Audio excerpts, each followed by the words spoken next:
Le ministère de l'Hydraulique et de l'Assainissement organise avec la participation de divers acteurs du secteur 1 un atelier sur le bilan du secteur sur ces 3 années et ses plans d'action pour l'année 2023.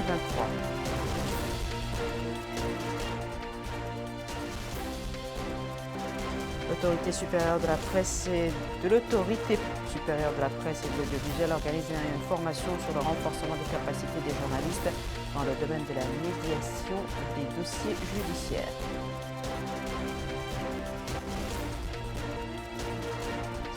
Lancement d'un atelier à Nouakchott pour présenter l'étude de la stratégie de promotion et de communication qui accompagne le développement des projets gaziers en Mauritanie.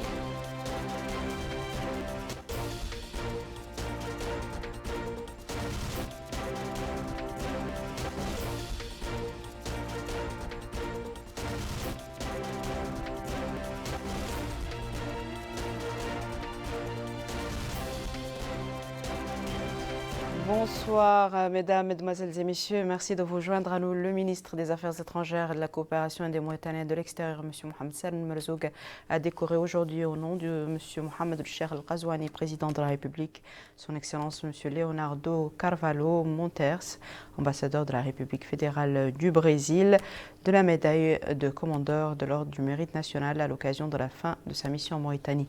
Après la cérémonie de décoration, le diplomate brésilien a été reçu en audience par le ministre pour un entretien axé sur les relations amicales de coopération entre les deux pays. L'audience s'est déroulée en présence de M. Hassan El-Fqir, ambassadeur chargé de mission, le secrétaire général du ministère par intérim, des conseillers au cabinet du ministre, des directeurs généraux et plusieurs autres cadres au ministère des Affaires étrangères, de la coopération des Mauritaniens de l'extérieur. Le ministre des Affaires islamiques et de l'enseignement original, M. Daoul Sidoul Amar Taleb, au nom du président de la République, a décoré aujourd'hui à Nouakchott des fonctionnaires de son département. De la médaille de chevalier de l'Ordre du Mérite national, M. Mohamed El-Mamoun Ould El-Mukhtar Ould Minnahna, directeur administratif et financier, M. Mohamedou Ould El-Mrabط Ould El-Jiyid, président de l'Université des sciences islamiques. De la médaille de la reconnaissance nationale, Enna Ould Ahmed Ma'loum, directeur des Mahdra. M. Mohamed Mahmoud Ould Mohamed Lemine, directeur régional des affaires islamiques et de l'enseignement original dans la wilaya de l'Adrar. M. Amadou Nyang Diallo, directeur régional des affaires islamiques et de l'enseignement original dans la wilaya du Guidimaqa. De la médaille d'honneur de première classe, Mleil Ntoumoulay Mohamed, chef de service du Hajj et de la Umrah. De la médaille d'honneur troisième classe, M. Moussa Aliyat El-Kehel, secrétaire particulier du secrétaire général du ministère des Affaires islamiques et de l'enseignement original. La cérémonie de décoration, qui s'inscrit dans le cadre de la commémoration du 62e anniversaire de la fête de l'indépendance nationale, s'est déroulée en présence du secrétaire général du ministère, de plusieurs conseillers et du directeur de la planification et de la programmation au même département.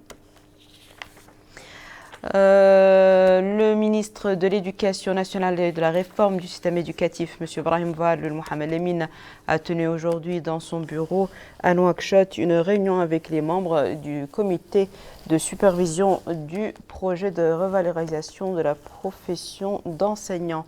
Cette rencontre vise à informer le ministre de l'état d'avancement de la mise en œuvre du plan d'action du projet et à discuter des mécanismes permettant d'accélérer l'exécution dans les faits de ce plan. Il est à noter que le projet a été mis en place afin de s'atteler à répondre aux revendications des syndicats enseignants, notamment celles liées à l'amélioration des conditions matérielles et morales des enseignants et à l'amélioration des mécanismes de gestion des ressources humaines. Le comité de supervision du projet est composé de 21 membres, dont 10 représentant les syndicats, 10 représentant les secteurs gouvernementaux concernés et une représentante de l'association des parents d'élèves. Ouverture à Nouakchott des travaux d'un atelier sur la préparation des plans d'action des directions régionales de l'hydraulique et de l'assainissement pour l'année 2023. L'ouverture des travaux a été supervisée par le ministre de l'hydraulique et de l'assainissement. Bokar Baylaba nous en dit plus. Bientôt le lancement des travaux d'un projet d'alimentation de la ville de Kifa et de 92 localités en eau potable à partir du fleuve. L'annonce a été faite au cours des travaux d'un atelier sur le bilan du secteur de l'hydraulique et de l'assainissement au cours des 3 années, conformément au programme Tahoudati du président de la République. D'ailleurs, c'est le ministre de l'hydraulique et de l'assainissement, Sidi Mohamed Ould Taleb Amar, qui a déclaré que le secteur a pu, au cours des 3 dernières années, fournir de l'eau potable à 665 villages, dont certains habitants ont eu accès aux services d'eau pour la première fois. À cela s'est ajouté le renforcement des systèmes d'approvisionnement dans plusieurs localités. Dans ce contexte, il a indiqué que la stratégie nationale d'accès durable à l'eau et à l'assainissement à l'horizon 2030 est en cours de finalisation et le code de l'eau est en cours de mise à jour. Il vise également à faire prendre conscience de l'importance de la gouvernance régionale de l'hydraulique et de l'assainissement à travers la maîtrise et l'aménagement des installations hydrauliques. Et il a rappelé que le gouvernement s'emploie pour matérialiser ce projet. A rappelé que le projet d'alimentation en eau potable de la ville de Kifa prévoit la construction d'une prise d'eau en béton sur les rives du fleuve, d'une station de traitement, des stations principales de pompage d'eau et des réservoirs principaux au sol. À cela s'ajoute la conduite principale pour le transport de l'eau vers la ville de Kifa et des localités environnantes. Les ministres de l'équipement et des transports, M. Nanoul Chrouqa, porte-parole du gouvernement des affaires islamiques et de l'enseignement original, M. Daoul Sidi Ould Amar Taleb, de l'habitat, de l'urbanisme et de l'aménagement du territoire, M. Sid Ahmed Ould Mohamed, ont commenté hier les résultats du Conseil des ministres. Amina Takan. Lors du point de presse hebdomadaire, des membres du gouvernement ont commenté les résultats sanctionnant les travaux du Conseil des ministres. Et c'est le ministre des Affaires islamiques et de l'enseignement originel, Daoul Sidi Ould Amar Taleb, à être le premier à monter au créneau, indiquant que les rumeurs qui circulent depuis quelques semaines au sujet de la fourniture des tapis de prière pour la grande mosquée sont fausses, soulignant que sa déclaration s'inscrit dans le cadre de l'engagement des autorités à garantir la transparence en matière de dépenses publiques. Dans ce cadre, il a ajouté que le ministère a rejeté certaines offres qui n'ont pas respecté les normes relatives à la qualité des tapis. Il a ensuite rappelé que c'est dans le souci de transparence qu'une commission des marchés a été créée au niveau du département qui a fixé l'ensemble des mesures de l'opération dont le choix de la plus haute qualité de tapis. Lui succédant, son homologue de l'habitat, de l'urbanisme et de l'aménagement du territoire a indiqué que le décret portant approbation du plan de lotissement de la ville de Niamey permettra à la ville de se doter d'un plan moderne. Par ailleurs, Sid Ahmed a déclaré que la préparation simultanée des plans pour les capitales des wilayas et de certaines muqatas témoigne de l'intérêt qu'accordent les hautes autorités à l'amélioration du cadre de vie des citoyens. Le ministre a fait savoir que son département envisage la préparation d'un projet de planification de cette ville, soulignant que des équipes sont actuellement au niveau de la ville de Kifa, puis ce sera le tour de la ville de Tijikja, Attar et ensuite la ville de Selibabi. Enfin, le porte-parole officiel du gouvernement, ministre de l'équipement et des transports, Nanoul Chrouqa, a réagi aux questions posées par les journalistes. Au sujet de la visite du ministre russe des Affaires étrangères dans notre pays, le porte-parole du gouvernement a déclaré que cette visite vient consolider les relations historiques avec la Russie et une occasion d'échanger sur certains dossiers communs comme le sommet russo-africain, la question de la sécurité au Sahel et la crise ukrainienne. Le porte-parole du gouvernement a rappelé que l'objectif principal de la nouvelle approche est de mettre en place une véritable décentralisation des actions du gouvernement au niveau des wilayas de l'intérieur avec un focus sur les spécificités économiques de chacune de ces wilayas. Au sujet de l'acquisition de l'avion présidentiel, le ministre a indiqué qu'il s'agit d'un acte généreux de la part des Émirats arabes unis et qui vient consolider la souveraineté nationale et dont l'acquisition a été faite suivant les procédures nationales de passation des marchés publics avec un don émirati destiné à cet effet. La salle de réunion du siège de la Haute Autorité de la Presse de l'Audiovisuel a abrité ce matin une session de formation sur le renforcement des capacités des journalistes dans le domaine de la médiation, des dossiers judiciaires. Plus de détails avec Abdullah Damaba. Cette formation qui a été lancée à partir du siège de la Haute Autorité de la Presse et de l'Audiovisuel HAPA vise à renforcer les capacités des hommes des médias dans le domaine du traitement et de la couverture des événements judiciaires. Au cours de ces sessions de formation, les journalistes auront droit à des présentations théoriques et pratiques sur le journalisme judiciaire. Des experts, dont des avocats, des magistrats et journalistes, vont présenter des exposés notamment se rapportant à l'organisation du système judiciaire en Mauritanie et la culture judiciaire, le droit des médias et les droits de l'homme, des cours pratiques du journalisme judiciaire, la couverture médiatique des dossiers judiciaires, entre autres. Le président de la HAPA, Hussein Oulmedou, a mis en avant l'importance de cette formation dans le domaine du journalisme judiciaire afin d'approfondir les capacités des journalistes, d'édifier l'opinion et consacrer le droit à l'information du citoyen. Il a aussi indiqué que l'accès des hommes des médias aux salles d'audience est un moyen pour leur permettre de véhiculer l'information, gage de transparence du déroulement des procès. Rappelons que cet atelier s'étale sur 2 jours. Un atelier de présentation de l'étude de stratégie de promotion et de communication en appui au développement des projets gaziers en Mauritanie s'est ouvert ce matin à Nouakchott. L'atelier vise à fournir une présentation complète des étapes de mise en œuvre de l'étude afin de préparer et de développer une nouvelle stratégie de communication pour le secteur. Mohamed Khattat nous en dit plus. C'est un atelier d'une journée organisé par le ministère du Pétrole, des Mines et de l'Énergie pour présenter les résultats d'une étude d'élaboration de la stratégie de communication et de promotion du secteur du pétrole et du gaz, rentrant dans le cadre de l'appui aux négociations des projets gaziers et de renforcement des capacités institutionnelles. L'atelier auquel prennent part des élus, des représentants des départements ministériels concernés, ainsi que la société civile et les médias, a été l'occasion pour le secrétaire général du ministère, M. Ahmed Salim El-Bouhoud, de préciser qu'il s'agit là de faire une présentation complète des étapes de mise en œuvre de l'étude réalisée par les consultants afin de préparer et de développer une nouvelle stratégie de communication pour le secteur.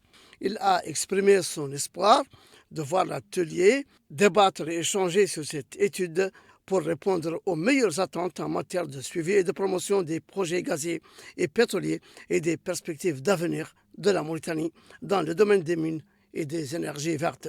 Il est vrai qu'au cours de l'atelier, des présentations ont été suivies de débats visant à soumettre des propositions pour améliorer la stratégie qui est axée sur plusieurs sujets, comme l'a indiqué M. Ahmed Val Mohamedan, conseiller au ministère du Pétrole, des Mines et de l'Énergie, lequel a souligné que des questions relatives à la perception des investisseurs du climat des affaires en Mauritanie ont été soulevées et que des réponses positives et très favorables ont été exprimées, avec un intérêt prononcé pour faire des affaires en Mauritanie où il y a un avenir prometteur dans le domaine des ressources gazières, minérales et énergétiques. Il est à noter que l'atelier a été marqué par des présentations détaillées sur le projet Grand Tortue à Hammeim et sur la présentation et la mise en œuvre de cette stratégie de promotion et de communication en soutien au développement des projets gaziers dans notre pays. Faire le point sur les résultats d'une étude sur la promotion et la pérennisation de la Société nationale de distribution du poisson a été l'objet d'un atelier. Cet atelier vise à renforcer la performance de l'entreprise et la continuité de son rôle dans la distribution du poisson sur l'ensemble du territoire national en fournissant du poisson aux groupes les plus vulnérables. Amine Amtakhlil. Le renforcement des capacités de la Société nationale de distribution de poissons et la pérennisation de son intervention dans l'ensemble du pays est l'objectif de l'atelier organisé par la Société et la coopération allemande. L'objectif étant de réaliser une étude visant la promotion et la pérennisation de la distribution du poisson afin de contribuer à la sécurité alimentaire dans notre pays. Lors de son mot pour l'occasion, le secrétaire général du ministère des Pêches et de l'économie maritime, M. Idoum Oulabdi Oudjiyid, a indiqué que l'étude en question donnera lieu à d'importantes recommandations visant à renforcer l'activité de la société qui distribue du poisson aux franges les plus démunies de la population à des prix symboliques ainsi qu'avec des allocations gratuites de quantité de poissons. Une question importante qui ne se fera qu'à travers l'appui aux institutions de l'État, dont celle-ci. Quant au directeur général de la Société nationale de distribution de poissons, M. Mohamed Ould Ahmed, il a loué les efforts de la coopération allemande qui finance la présente étude, intervenant dans une période importante de l'histoire de la société. Il a cependant souhaité que l'étude à réaliser puisse contribuer à l'amélioration des prestations de la société qui constitue un organe de l'État mis au service des populations. Comme vous le savez et précédemment annoncé, le BMZ a inscrit la Mauritanie parmi les pays prioritaires devant bénéficier d'une aide d'urgence pour atténuer les effets de la guerre en Ukraine sur la sécurité alimentaire des populations les plus pauvres. C'est justement dans le cadre de cet appui que nous avons engagé plusieurs mesures d'accompagnement, à savoir le financement de la présente étude, un premier soutien à l'opération d'extension du réseau de distribution de la SNDP dans les quartiers les plus pauvres de Nouakchott, en équipant 10 points de vente et en assurant la logistique d'approvisionnement de ces points. Enfin, une remise à 20 coopératives de femmes de matériel pour la transformation du poisson. Il est attendu que l'étude qui sera réalisée puisse contribuer avec ses résultats et recommandations à l'identification de moyens pratiques permettant de pérenniser les activités solidaires de la Société nationale de distribution de poissons. Le ministère de l'Action sociale de l'enfance et de la famille a procédé dans la wilaya de Nouakchott Nord à la cérémonie de remise d'aide financière au profit de groupements de femmes opérant dans des activités génératrices de revenus. L'objectif est de renforcer l'autonomisation de la femme mauritanienne. Bokar Bayraba. Des fonds pour les activités génératrices de revenus ont été remis aux groupements de femmes et celles qui sont dans les besoins spécifiques. La cérémonie s'est déroulée dans la Moukata de Dar Naïm, wilaya de Nouakchott Nord. Et à cette occasion, la wali de Nouakchott Nord, Mme Tfaïla Mint Mohameden, a souligné l'importance de ces aides qui participent à renforcer l'autonomisation de la femme mauritanienne. Et cela s'inscrit en droite ligne des efforts du département de l'action sociale qui s'emploie à concevoir et mettre en œuvre des programmes et projets. Le maire de la commune de Dar Naïm, Mohamed Kotobre Moumo, s'est félicité de la mise en œuvre de ce programme d'aide, permettant ainsi au groupement de femmes de générer des activités génératrices de revenus. Permettant ainsi au groupement de femmes d'opérer dans des activités génératrices de revenus.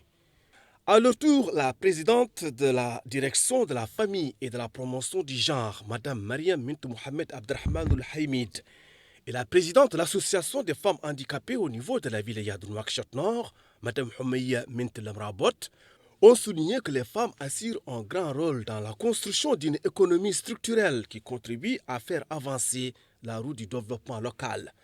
Elles ont en outre remercié les pouvoirs publics pour les efforts déployés afin de renforcer l'autonomisation de la femme mauritanienne. Dans la wilaya du Hadar Qarabi et plus précisément à Ayoun, le Wali a effectué une visite d'inspection dans certains centres d'inscription sur les listes électorales. Le but de cette visite est de s'assurer du bon déroulement de l'opération de recensement. Abdullah Damaba. Le Wali du Hadar Qarabi s'est rendu au sein de certains centres de recensement de cette wilaya afin de s'informer de visu du déroulement des opérations du Ravel. Ce déplacement s'est tenu en compagnie du coordinateur régional des élections de la CENI au Hadar Qarabi, des autorités administratives et sécuritaires de cette wilaya. Suite à ce déplacement, Ahmed Mamadou Kelly, Wali du Hadar Qarabi, a affirmé que le Ravel se déroule dans de très bonnes conditions. Il a appelé les citoyens à se rendre au niveau des centres de recensement et ne pas attendre les derniers jours pour se faire recenser.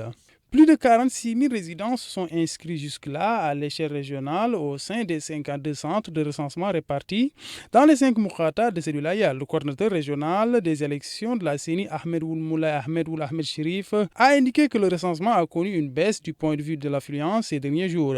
Il a enfin appelé les différents acteurs impliqués dans le processus à redoubler d'efforts dans le cadre de la sensibilisation afin que les habitants se déplacent pour se recenser. Le Wali du Brakna a effectué une visite dans la Mourata de Bababé. Il s'est tout d'abord réuni avec les populations qu'il a incité à s'inscrire en vue des prochaines élections. Le Wali a également visité le centre de recensement administratif à vocation électorale. Amina Mtakhlil. Lors de la visite qu'il a effectuée dans la Mourata de Bababé, le Wali du Brakna, M. Mohamed Ould Sarik, s'est réuni avec les autorités, élus locaux et populations de Bababé. L'objectif étant de s'enquérir et discuter des obstacles rencontrés dans l'exercice quotidien des différentes tâches des uns et des autres. S'exprimant devant les citoyens, le Wali du Brakna a indiqué que l'objectif principal de sa visite est le rapprochement du service public du citoyen. Ensuite, la sensibilisation des citoyens sur certains aspects importants de l'administration. Et puis, l'inscription des populations sur les listes électorales afin que tous les Mauritaniens puissent voter sans aucune exception. Le recensement administratif à vocation électorale lancé sur l'ensemble du territoire national a pour but, explique le Wali, de permettre à tous les citoyens d'exercer leurs droits et devoirs de vote indispensables à l'exercice de la citoyenneté. Enfin, le Wali a répondu aux questions des populations de Bababé portant, entre autres, sur les documents nationaux ainsi que les questions liées au développement et à l'économie. Il est à noter que le Wali s'est à la fin de sa visite rendu dans les centres de recensement administratif à vocation électorale pour voir de près le déroulement des opérations d'enregistrement des populations qui, a-t-il constaté, se déroulent sans aucun problème à signaler. Le Wali de l'Adrar a effectué une visite pour s'informer des conditions de travail dans les directions régionales. Au cours de cette visite, le Wali a reçu des explications sur la nature des programmes et projets de développement mis en œuvre par le comité de coordination. C'est un compte-rendu de Mohamed Khattab. C'est une visite d'information et d'inspection à la coordination régionale du projet de développement des oasis que vient d'effectuer le Wali de l'Adrar, M. Abdallahi Ould Mohamed Mahmoud, à la tête d'une délégation comprenant des élus, des responsables des services régionaux et des membres des autorités administratives et sécuritaires. Sur place, le Wali a suivi une présentation technique faite par le coordinateur du projet sur les aspects techniques, les domaines d'intervention, les types d'actions du projet et son approche participative.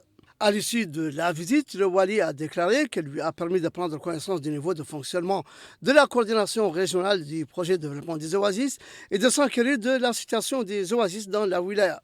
Nous avons, a-t-il dit, été rassurés sur la question, les domaines d'intervention et le développement intégré qui en résulte. L'économie de la wilaya repose sur les oasis et la coordination régionale s'y emploie activement, mais nous souhaitons que toute la wilaya soit oasienne et pas seulement les oued et les lieux connus traditionnellement pour cela. Plutôt toutes les surfaces où il y a suffisamment de l'eau et que les techniques modernes peuvent transformer en oasis, surtout que les populations s'y mettent de plus en plus parce que l'appui au secteur est conséquent et englobe tous les aspects, qu'il s'agisse de l'irrigation, l'aménagement, la protection, l'encadrement, la commercialisation, etc. Il est à noter que la visite du Wali lui a permis également de s'informer sur les réalisations accomplies par la coordination régionale du projet de développement des oasis dans la wilaya de l'Adrar. Voici à présent, mesdames et messieurs, le rappel des titres. Le ministère de l'Hydraulique et de l'Assainissement organise avec la participation de divers acteurs du secteur un atelier sur le bilan du secteur sur ces 3 années et ses plans d'action pour l'année 2023.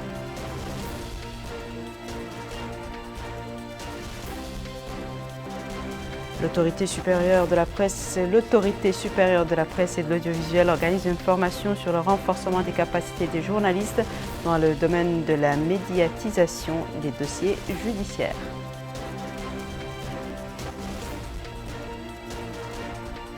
Lancement d'un atelier à Nouakchott pour présenter l'étude de la stratégie de promotion et de communication qui accompagne le développement des projets gaziers en Mauritanie.